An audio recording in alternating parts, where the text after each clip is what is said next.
Hi guys, it's been a minute. Welcome back to our podcast, The Fantactics Show. How are you doing? It's good to be back in the studio. We went for a short break, just like the international break came around.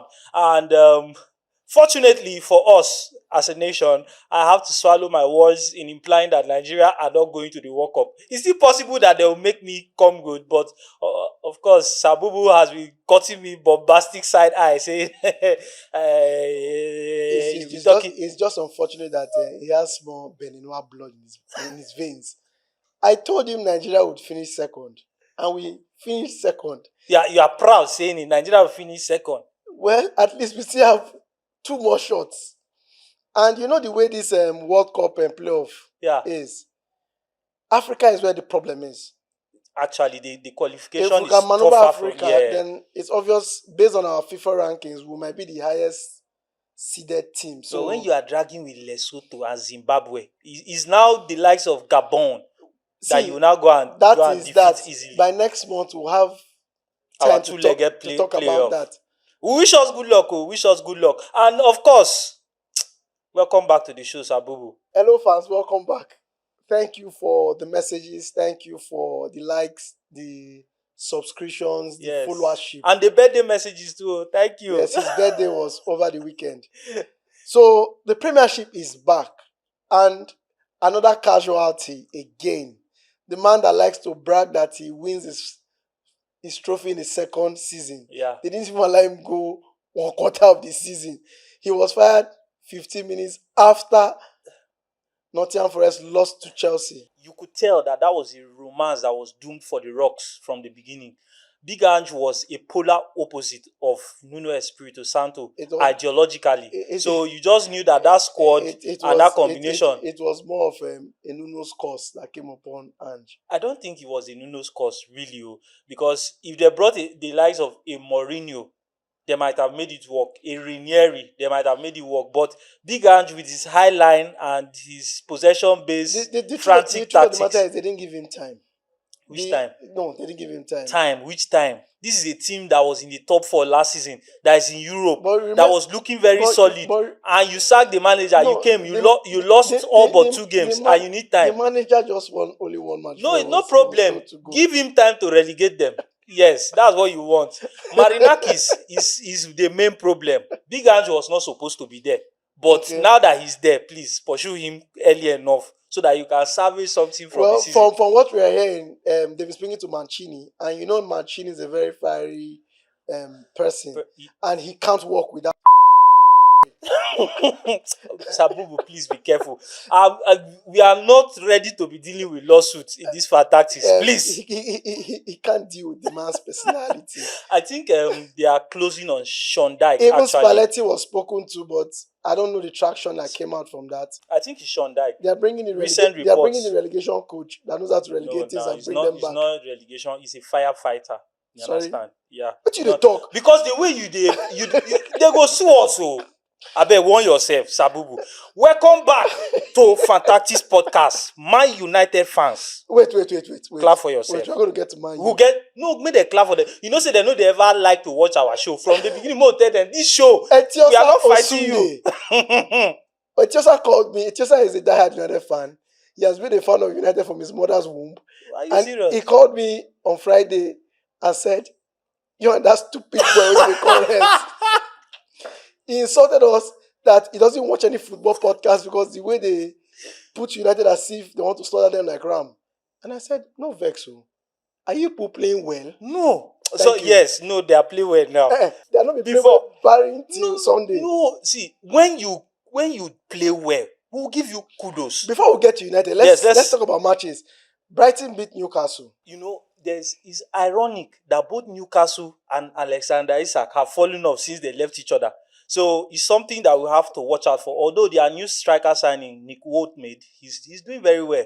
But the club as a whole, he scored a great goal, but they still lost the match. They have to find their mojo. There was a classic at Selhurst Park, Crystal Palace and Bournemouth. Wow. Mateta scoring a hat-trick. He had the chance to score the 4th goal. He missed it.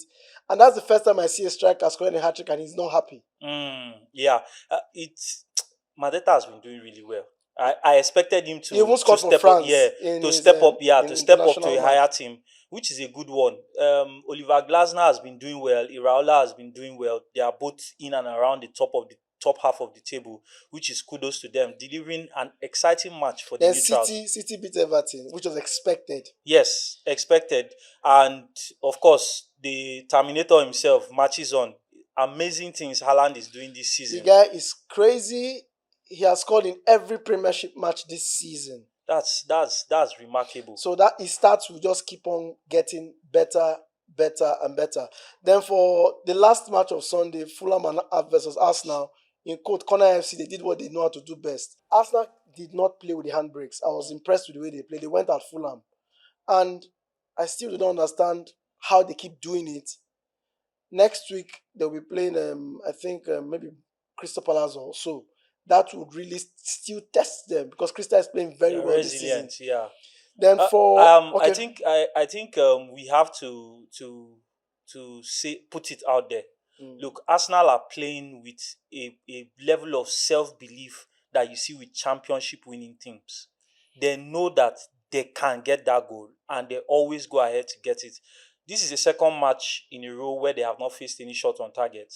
And like we always say, the mantra goes that attacks will win you matches, defenses will win you championships, yeah. and they are defending really well. So kudos to the Gunners, impressive performance at the back and then getting a result at the front. So let's see how it goes. But Arsenal fans will be really positive that this season might just be it for them. Then on Saturday, there were two matches in Spain that caught our attention. One was very, very embarrassing based on the way they played before the international break. Yeah. Seville beat Barcelona before the international break 4-1. And we said, wow, that was a fantastic performance. They bullied Barca. They were very physical. They were very direct and all. The investment guys all staked on Seville. And they lost at home to Mallorca. Who be my... In fact, like, now me they complain, say they go sue us. But, you know, most times, the international break is an inopportune moment for your team to just break rhythm. Yes. And that's why most coaches, they don't like it.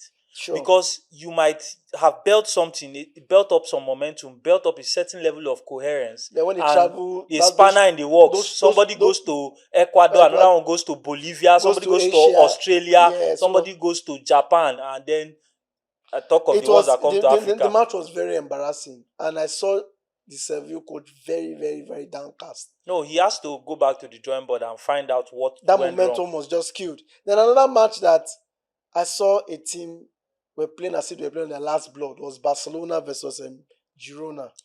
To imagine it was the last kick of the game. To imagine that a defender was playing as a striker and then now got the goal for Barcelona. It goes to show you how much they were, desperate for something to happen. Sure. But it's okay.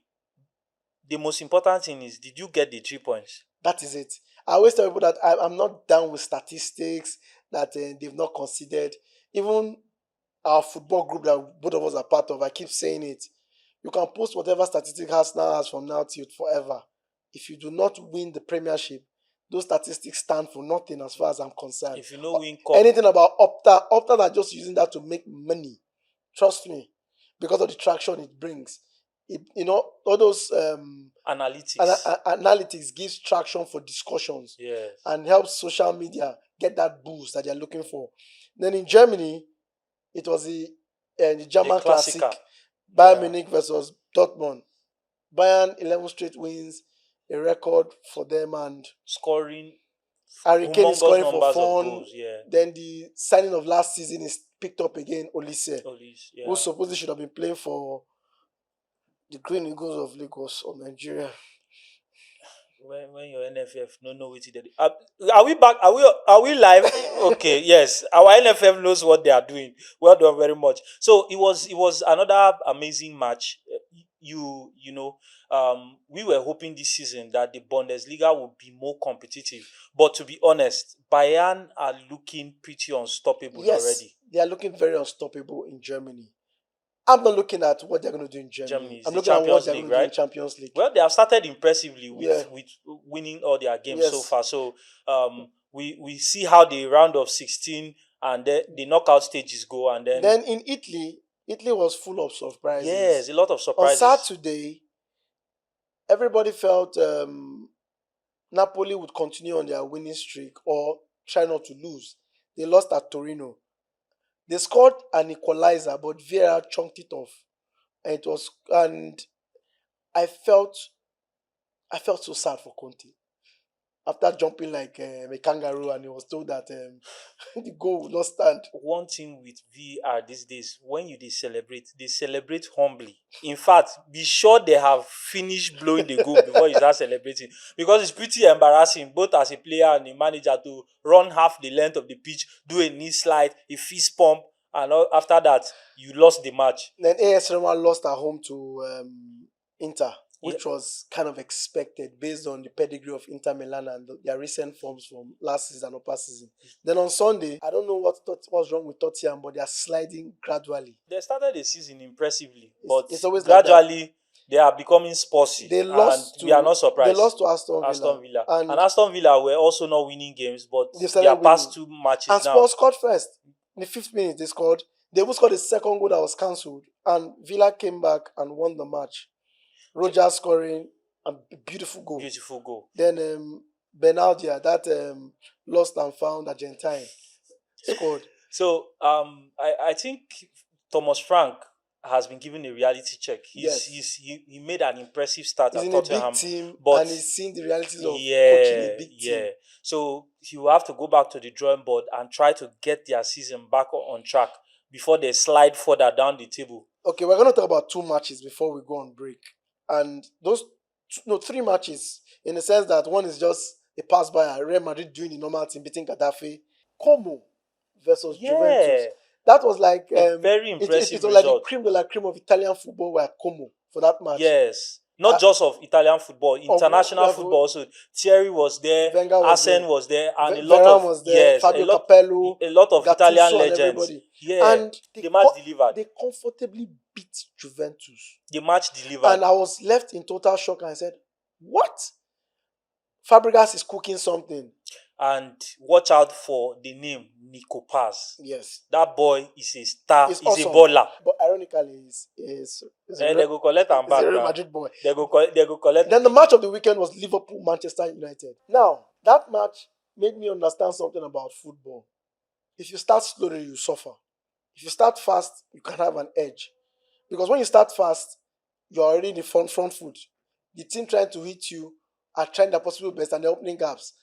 We all know that United is a counter-attacking football team, and we saw it yesterday at play with the front line that they are all well now. There was something very similar about the way they started with Chelsea. Yes. They started fast. They started strong. Yes. They were assertive. They won their duels, and they went toe-to-toe with Liverpool. Okay. And of course, striking that early gave them, the confidence. Both the confidence, and then they were now reacting to Liverpool. The pressure was on Liverpool. It was an amazing performance, and really kudos to Amorim. Renz, if I may ask you, who do you put the blame of that Liverpool's performance on? Now, I will put it squarely on Mother Luck. And why would I say that? Now, I understand that some of their major signings are not, playing up to par. Salah is not on the level he was, should I say, at the beginning of the season or at last season. So, but, striking the post tries and, just getting things not working in your favor, it was kind of unfortunate for them. But the coach realized that Isak is not 100%. Now, and not starting Ekitike was the only thing I can say. Frimpong coming in, you saw what it came. Yeah, the impetus. When Ekitike came in, Frimpong came in, it brought out the best from Capo. Now, I have to say one thing, and I know you wanted to hear maybe if I had some thoughts on Arne Slot, because a lot of pressure is piling on the manager right now. And to be honest, he's not absolved of all the blame for what they are going through right now. I mean, but the pressure is always on, the player and the manager when you have signings for that humongous amount of money. You sign players that amount of money. They You have spent to over play them. they spent over 300 Yeah, million. you have to play them. So you can't have a striker 125 million pounds sitting on the bench. Like decoration. You can't have a midfielder of over 100 million pounds sitting on the bench. And that's the problem he has.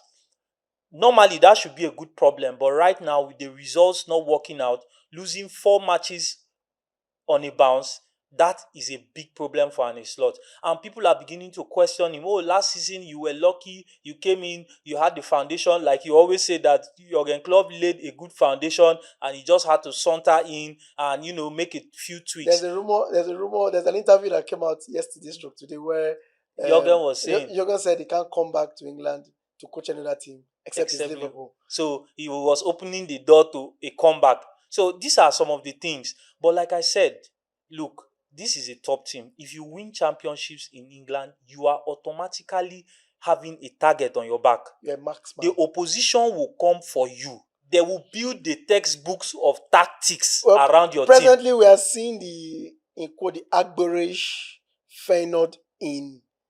And it's lot. Yes, because in the Dutch league, you have Ajax, PSV Eindhoven, and you have Feyenoord. Yes. Ajax are the calm people, PSV are the working class, Feyenoord are the Agberos of the Agberos, and we're already seeing they don't arrest Agbero.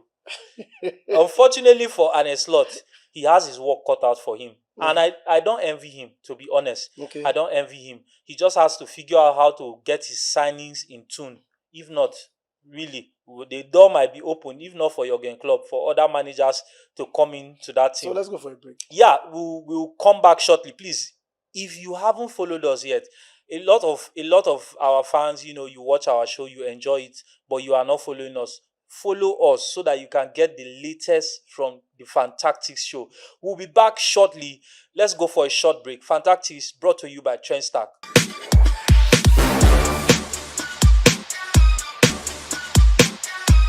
The Champions League is back.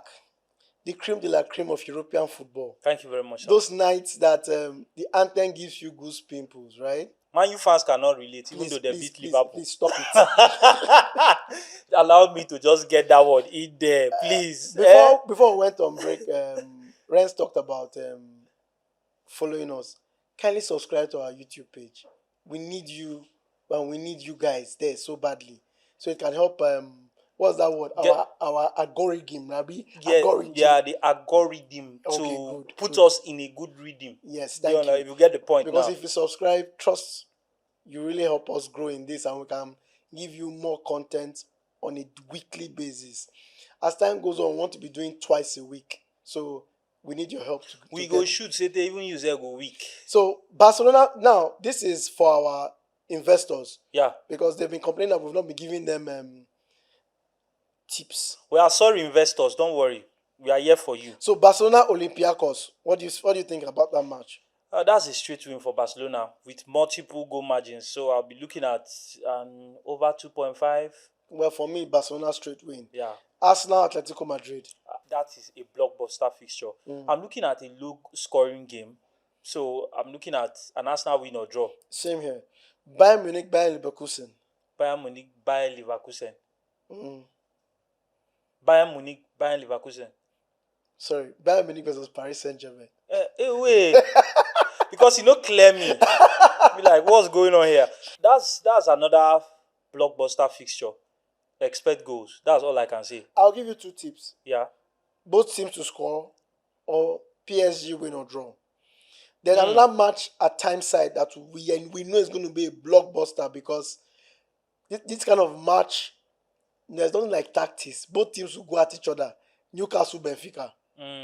That's an exciting because Mourinho needs to start winning. They've lost 2 matches. He was not in charge in the first match. That was the match that made them fire. Yes, Bruno Lage. And he became a coach. And he lost his first match in Champions League to Chelsea. Yeah. A fluke home goal. Nice one. Shots fired. Man down.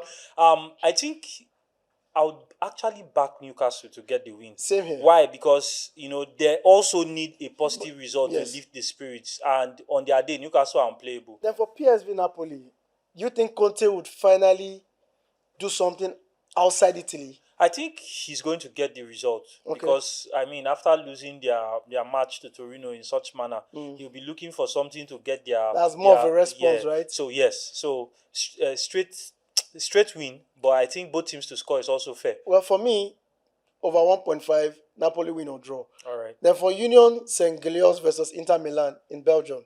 Well, they go join the union of people where Inter go enter. Now, can Man City get the result in Villarreal? Are you joking? No, I know what I'm saying so. Why? Because Villarreal are a difficult team to play in the Champions League this Sabubu, season. I put it to you.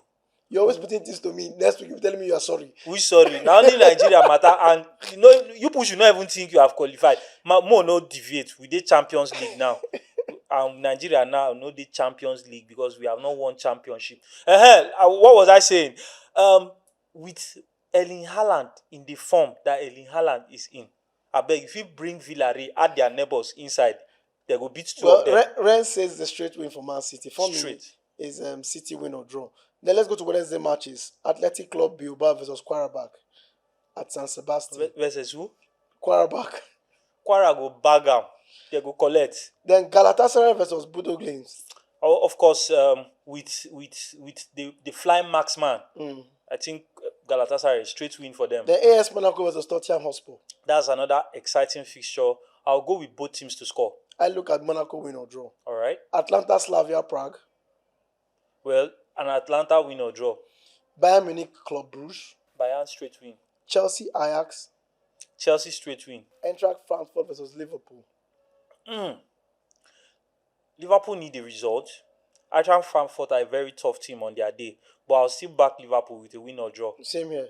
Real Madrid versus Juventus. You know, a lot of pressure has been piling on Juventus manager Igor Tudor.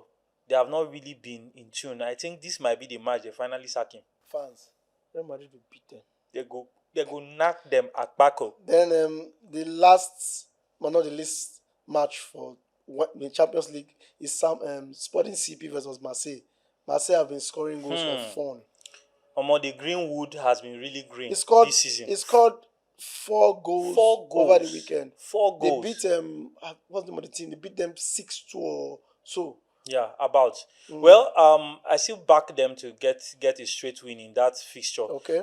The only thing is with the Zerbi's team sometimes they'll be flying high today. Tomorrow they go crash land. But I think they can get a straight win in that match. Let's go to weekend fixtures. Yeah. There's no lunchtime kickoff.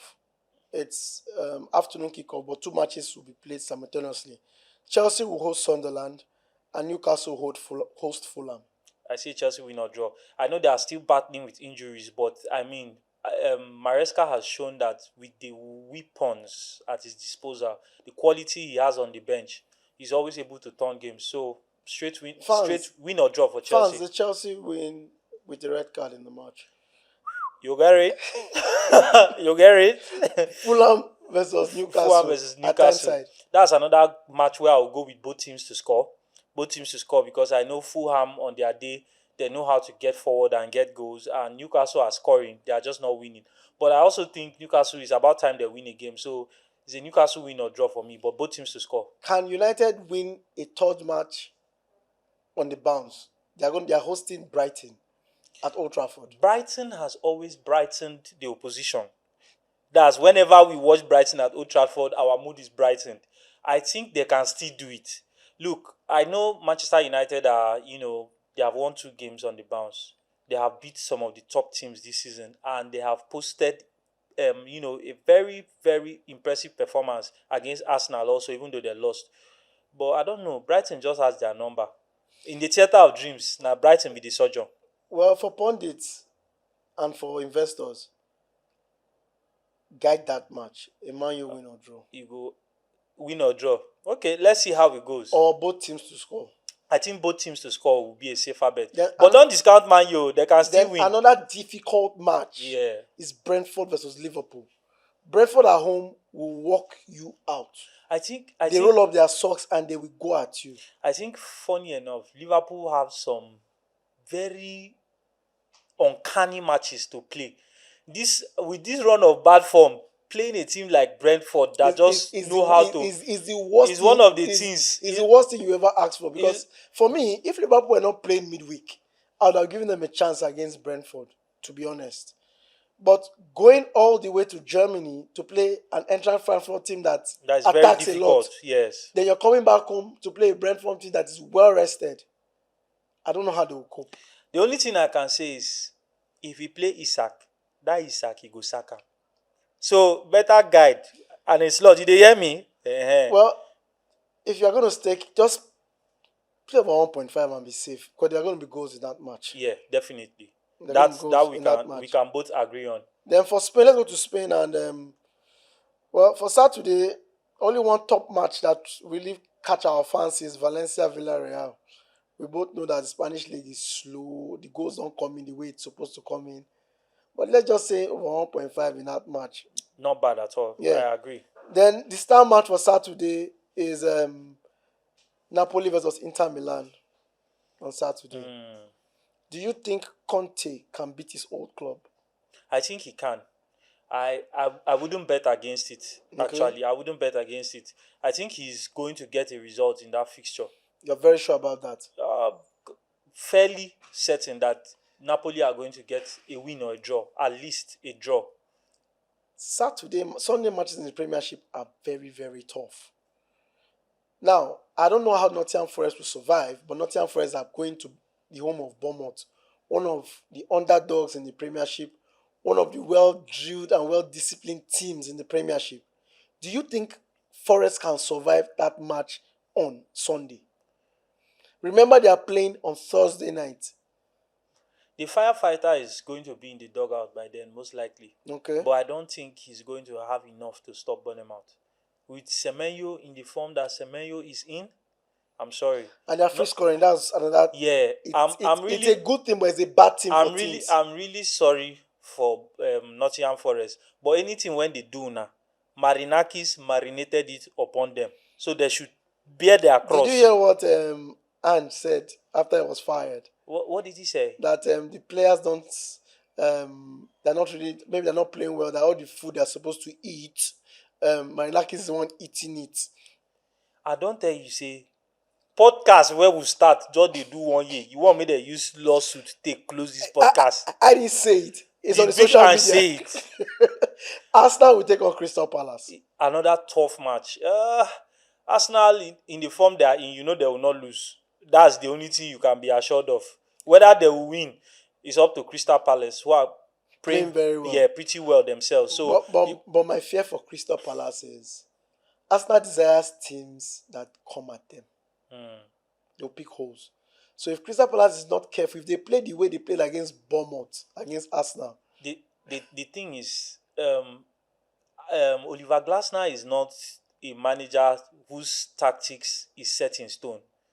It's not like the formula he used against his team is what he will use against every other team. He went at Liverpool because he saw that they had fragile confidence, and I'm sure he's going to have a more cautious approach against a very top Arsenal side, especially with the quality of players and the results they have been getting. So it's going to be a low-scoring game also, because both sides are going to be tentative. But I'll still back Arsenal with a win or draw. Then the match of the Premiership on Sunday is going to be Aston Villa versus City at Villa Park. Well, Villa needs to park the bus well, because to stop Erling Haaland, that's what you have to do. And even when you park the bus, Terminator, the fear bus. So I think Man City are going to ride on the wings of that guy, and they should get a win. I'll back them with a straight win. I'm not even mincing words. For me, it's Villa win or draw. Villa win or draw? Sure. Oh, wow. Trust well, me. We are going to be back next week to check on that. Then the last match is Everton Tottenham Hotspur. Everton Tottenham. That's at the Hill Dickinson Stadium. Yeah, Jack should be back for that match. Yeah, they missed him. They missed him against City. I think they are capable of hurting Tottenham. They are capable. So if I were to go out on a limb, I would say that match is a stalemate, is a draw. But let's just say both teams to score. Let's talk about two matches because we have less than 3 minutes to go. There's going to be the Clásico this weekend. Wow. It's going to be Real Madrid versus Barcelona. Then there's going to be the clash of two capitals, Lazio versus Juventus. Well, let's start with Lazio versus Juve. Like I said, Lazio are in good form right now. Their match against Atlanta, they had a good draw away from Yeah, home. they are in good form right now. They are playing very well, and Juventus cannot just win They are all games. sorts. They All are, they sorts. can't just win games. And like I said, Igor Tudor is under enormous pressure. I am not sure he might even be in charge by that game, because depending on what happens during The Champions the League. Champions League match against Madrid, if they get a dreadful beating, Sure. they might Marinakis him. Yeah. Marinakis, if you know, reach dressing room. So like I said, he might not. If they get in another manager through the door and they are looking at some names that could really come in and steady the ship immediately, in the likes of Spalletti, Mancini, and then Edin Terzic and Niko Kovac and the likes. Well, from what I believe about Juventus, they will likely stream it down between Mancini and Spalletti. Before we go, let's talk about the Clásico. Yeah. Real Madrid at home to Barcelona. Now, I didn't think I would be saying this, but this is one point in the season where Barcelona are there for the taking. They are more vulnerable than they have been in a long time. I believe you. And at the beginning of the season, nobody would have predicted that Madrid will be able to beat Barca at this point during the first Clásico. But Madrid have been picking up some results, and Barca have been looking shaky lately. So on a limb, I will go out to back Real Madrid with a win or draw against Barcelona. Come again. Yes, I back Real Madrid with a win or a draw in that Clásico fixture. I don't know about you. What do you think? Real Madrid straight win. Real Madrid straight win. Talk and loud now. They did not hear. Real Madrid will win that match. Straight? Yes. But if you want to guide, do Real Madrid win or draw. Don't look at goals. You know why I'm saying so? Because Madrid would learn from their lesson last season. You understand? They're going to learn from their lesson. No, I think both teams will score actually. But Barca are less likely to score than Madrid. Barca are very vulnerable. You saw it over the weekend. Yeah. And Madrid is leading the league by 24 points to Barca's 22. With a lot of goals. So this match, Barca should not lose it. If they lose it, Madrid goes 5 points ahead of them. And that's a lot of gap. And I don't know how many teams can beat Madrid. They're not fantastic, but they're picking points. Yeah. But right now, they are looking even more solid. They are looking even more solid than they have been. And that's where we fear for Barcelona. But you never discount Hansi Flick's team. They might come out for that match with their high energy and they might overwhelm Madrid. But I assure you that is a match for the neutrals to watch. I want to thank you all for sticking with us. Thank you for your support. Thank you for watching the show. And thank you for your enormous wishes and prayers on my birthday. I am deeply grateful. And thank you for all you have done so far. Do rents. Until we come back next week. Thank you for his birthday. Are you thanking me or you're thanking them? Okay, thank you fans for his birthday. Okay. I always say this. Invest wisely. It's very important. Not tomorrow. You say, that's so Rens talk, say they go win straight win, they no win. We are here to just guide you and say what we believe and think it would come out. But till we meet you next week, remain blessed.